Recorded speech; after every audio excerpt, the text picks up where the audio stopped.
देश आजाद होने के बाद जब कांग्रेस सत्ता में आई तो कांग्रेस ने धर्म के आधार पे देश का बंटवारा स्वीकार किया। अजय सिंह राणा जो हैं वो एक भारतीय जनता पार्टी के वीक कैंडिडेट हैं। किसी और को अगर टिकट दिया होता तो शायद और अच्छे से सामने निकल कर आती भारतीय जनता पार्टी। भाजपा के नेताओं ने काम नहीं किया है, इसलिए तो मोदी जी का सहारा लेकर अब जो है वो चुनावी मैदान में उतरे हैं। कांग्रेस ही देश में सबसे बड़ी कम्युनल पार्टी है। धर्म के आधार पर देश का बंटवारा उसने स्वीकार किया और देश का बंटवारा कराया। अगर वो चाहते तो देश का बंटवारा नहीं होता। कांग्रेस मुझे लगता है कि जम्मू कश्मीर में टोटल अलगाववादियों को सपोर्ट करने वाली पार्टी बन गई है। भारतीय जनता पार्टी हिंदू मुसलमान क्यों करती है? क्यों जब राजनीति डेवलपमेंट पे हो सकती है, जैसे ही चुनाव आते हैं तो भारतीय जनता पार्टी हिंदू मुसलमान का पपलू लेकर आ जाती है कि देखिए हमें सपोर्ट कीजिए नहीं तो आप खतरे में आ जाएंगे। गजय सिंह जी 8 तारीख को जब रिजल्ट निकलेंगे जहां के आपके विधायक होंगे। 1982 के बाद पहली बार कोई प्रधानमंत्री डोडा में आ रहा है।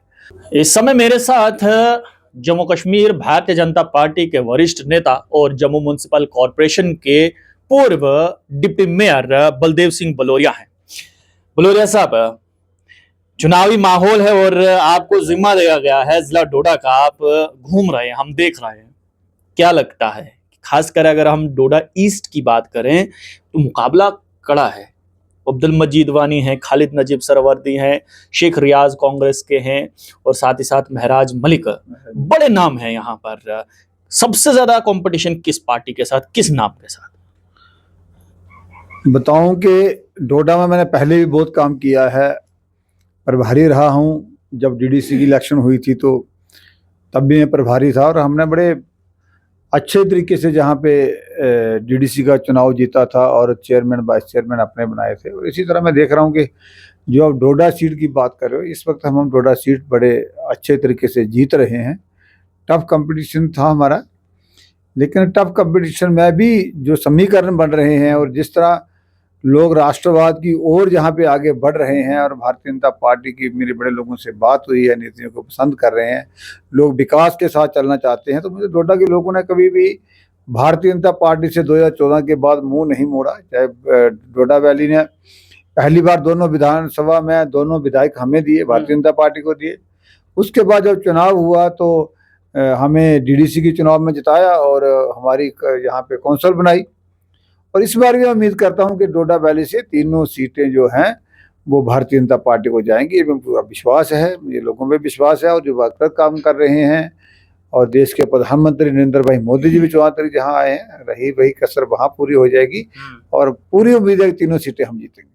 बलदेव जी, हमने देखा कि टिकट को लेकर भारतीय जनता पार्टी कार्यालय जम्मू में जो है वो बहुत कहा सुनी हुई भगदड़ देखने को मिली। कुछ ऐसा ही सिनेरियो जो है वो डोडा ईस्ट की सीट पर था और बहुत सारे ऐसे लोग हैं जो कह रहे हैं कि गजय सिंह राणा वीक कैंडिडेट है।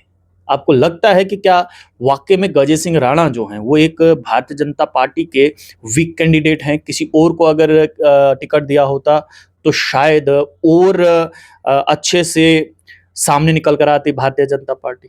देखो, भारतीय जनता पार्टी की आपने कहा जैसे कि वहाँ बड़ी उथल पुथल रही, टिकटें मांगने वाले लोग रहे। भारतीय जनता पार्टी एक ऐसी पार्टी है जो कि हर नागरिक और हर कार्यकर्ता सोचता है कि देश की हर समस्या, देश और समाज की हर समस्या का हल जो है वो भारतीय जनता पार्टी के पास है। अगर भारतीय जनता पार्टी के मैंडेट पे चुनाव लड़ेंगे तभी हम लोगों का भला कर सकते हैं, लोगों की समस्याओं का हल कर सकते हैं। इसी बात को देखते हुए नेक कार्यकर्ता होते हैं, योग्य होते हैं, वो चुनाव लड़ने के काबिल होते हैं, जीतने के काबिल होते हैं। बट गजय सिंह जी भी हमारे बहुत पुराने कार्यकर्ता हैं, मेहनती कार्यकर्ता हैं, लोगों के बीच रहने वाले कार्यकर्ता हैं, समाज में उनकी अच्छी पैठ है। ऐसा नहीं है कि जिन लोग चुनाव लड़ने के लिए चाहते थे, उनकी अपेक्षा थी हमें टिकट मिले, ये इतनी देर होता है भारतीय जनता पार्टी में जितनी देर टिकट नहीं मिलती। जब टिकट का फैसला कर दिया गया, बाकी सारे मैं देख रहा हूँ कार्यकर्ता लगे हैं। और भारतीय जनता पार्टी में प्रत्याशी भी उतना ज्यादा मैटर नहीं करता, जहाँ पे एक आइडियोलॉजी और बूथ से लेके ऊपर तक कार्यकर्ता जो है वो सारा मिलजुल के काम करते हैं, प्रत्याशी को जिताते हैं और जहाँ सामूहिक फैसले लिए जाते हैं और लोगों के काम किए जाते हैं। कांग्रेस कह रही है कि भाजपा के नेताओं ने काम नहीं किया है, इसलिए तो मोदी जी का सहारा लेकर अब जो है वो चुनावी मैदान में उतरे हैं। मोदी जी के कार्यक्रम जो है वो जिला डोडा में हो रहे हैं। तो क्या वाकई में भाजपा के नेताओं ने काम नहीं किया कुछ? हाँ, अगर उनकी माने तो उनको लगता है काम नहीं किया, क्योंकि कांग्रेस आज क्या लेके चुनाव में आई है? फारूक अब्दुल्ला के और उमर अब्दुल्ला के कंधे पे बैठ के आई है, और उनका मैनिफेस्टो के 370 जो है उसको वापस लाएंगे, दोबारा परमानेंट सिस्टम करेंगे। जो जेल में आतंकवादी कैद हैं, जिनको zero tolerance party Bharatiya Janata party ने रखा था, उन आतंकवादियों को रिहा करने के बाद उनको नौकरी देने की बात जो करते हैं, वो आइडियोलॉजी कांग्रेस ने मानी है। कांग्रेस ने अपने आप को नेशनल कॉन्फ्रेंस की गोदी में बिठा दिया है और उसके मैनिफेस्टो को मान लिया गया है। उन्होंने ऑटोनॉमी की बात भी कही है। आज कांग्रेस कहाँ है? कांग्रेस, मुझे लगता है कि जम्मू कश्मीर में टोटल अलगाववादियों को सपोर्ट करने वाली पार्टी बन गई है, और वही उसका वोट बैंक है। पर मुझे लगता है आज वो लोग भी टेररिज्म के साथ नहीं है, टूरिज्म के साथ है, विकास के साथ है। मुझे नहीं लगता कि कांग्रेस का खाता भी जम्मू कश्मीर में खुलेगा। आपने इलेक्शन मैनिफेस्टो की बात की, नेशनल कॉन्फ्रेंस का इलेक्शन मैनिफेस्टो हमने भी देखा और उस पर खूब विवाद चल रहा है। हालांकि कांग्रेस उस पर चुप्पी साधे हुई है, कुछ नहीं बोल रही है सहयोगी दल है कि वही करेंगे। उसमें एक जिक्र किया गया है, ये कहा गया है कि अगर हम सरकार में आते हैं तो हम हरि पर्वत का नाम बदल देंगे और शंकराचार्य पर्वत का नाम बदल देंगे। तो ये कहीं ना कहीं एक धर्म को लेकर टारगेट किया जा रहा है। देखो, कांग्रेस देश आजाद होने के बाद जब कांग्रेस सत्ता में आई तो कांग्रेस ने धर्म के आधार पे देश का बंटवारा स्वीकार किया। कांग्रेस ही देश में सबसे बड़ी कम्युनल पार्टी है। धर्म के आधार पे देश का बंटवारा उसने स्वीकार किया और देश का बंटवारा कराया। अगर वो चाहते तो देश का बंटवारा नहीं होता। कांग्रेस ने ही देश को जाति के आधार पे बांटने की कोशिश की। कांग्रेस ने ही, कांग्रेस के राज में जितने दंगे हुए, जितने बड़े बड़े मैसेकर्स हुए, वो आप उसका अगर आंकड़ा निकालोगे तो कांग्रेस ने सबसे ज्यादा दंगे करवाए हैं देश में। कांग्रेस की राजनीति लोगों को विकास देने के, आगे ले जाने के लिए नहीं रही। ऊंच नीच, हिंदू मुस्लिम, ऊंची कास्ट नीची कास्ट, अमीर गरीब को बांटने में कोशिश करके ये वोट उसने लेते थे। लेकिन जब लोगों को समझ आई, लोगों को एजुकेशन आई कि नहीं, हमारा तो भला जो है विकास में है, हमारा भला जो है सबका साथ सबके विकास में है, तो इसीलिए लोग तो भारतीय जनता पार्टी को चुनते हैं। तो मुझे लगता है कांग्रेस की आइडियोलॉजी जो है वो सबको समझ आ गई है। आज राहुल गांधी आपने धर्म की बात की, हिंदू मुसलमान की बात की, तो आप पे अक्सर आरोप लगता है और ये आरोप जो है कांग्रेस से नेशनल कॉन्फ्रेंस लगाती है कि भारतीय जनता पार्टी हिंदू मुसलमान क्यों करती है? क्यों, जब राजनीति डेवलपमेंट पे हो सकती है, जैसे ही चुनाव आते हैं तो भारतीय जनता पार्टी हिंदू मुसलमान का पपलू लेकर आ जाती है कि देखिए हमें सपोर्ट कीजिए नहीं तो आप खतरे में आ जाएंगे। क्या बात करते हो आप? भारतीय जनता पार्टी ने कहाँ धर्म की बात की? ये तो दूसरी पार्टियां प्रोपोगंडा करती हैं। मुझे बताओ, भारतीय जनता पार्टी ने प्रधानमंत्री सड़क योजना के तहत आपके डोडा में गली गली, गांव गांव में रोड पहुंचाए, तो वहां कहाँ हिंदू मुस्लिम आया?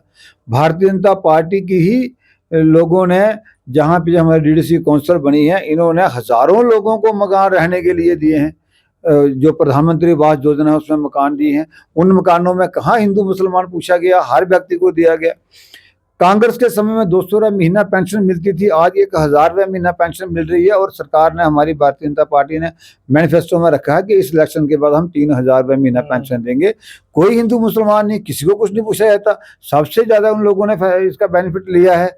लाडली बेटी की बात करें, सुकन्या योजना की बात करें, जितनी भी बात करते हैं, तो उसमें तो आपको कहीं हिंदू मुसलमान दिखता है क्या? यही तो उनकी परेशानी है कांग्रेस की, कि ये लोग सबका साथ सबका विकास लेके चल रहे हैं, उनका एजेंडा फेल हो गया। जो खुद चोर है वो दूसरे को चोर कहता है। हमारे एजेंडे में कहीं भी हम सबके साथ सबके विकास की बात करते हैं। डोडा ईस्ट में हैं आप, टफ कंपटीटर कौन है? चार उम्मीदवार हैं, एक को आपको चुनना होगा, खालिद नजीब सरवर्दी, अब्दुल मजीद वानी, महराज मलिक या फिर कांग्रेस के शेख रियाज। देखो, हम दूसरे के घर क्या हो रहा है वहां ताक झांक नहीं करते। मुझे इतना पता है कि भारतीय जनता पार्टी का कार्यकर्ता अच्छे वोटों से जहां पे जीतेगा, ये मुझे पूरा विश्वास है। ये पूरा विश्वास है? पूरा विश्वास है। और मैं लोगों में भी जाके काम कर रहा हूँ, लोगों का माहौल देख रहा हूँ। मुझे पक्का विश्वास है गजय सिंह जी 8 तारीख को जब रिजल्ट निकलेंगे जहाँ के आपके विधायक होंगे। मोदी जी का दौरा है, ये कितना इंपॉर्टेंट रहने वाला है, खासकर दिलीप परिहार, शक्तिराज परिहार और गजय सिंह राणा के लिए? नहीं, मैं डोडा के लोगों की बड़ी खुशकिस्मती है कि 1982 के बाद पहली बार कोई प्रधानमंत्री डोडा में आ रहा है, तो डोडा के लोगों में बड़ा उत्साह देख रहे हैं। आज जी कृष्ण रेड्डी जी हमारे जो मंत्री हैं, केंद्रीय मंत्री हैं, चुनाव के प्रभारी हैं, वो भी आए थे, आज हम उनके साथ थे।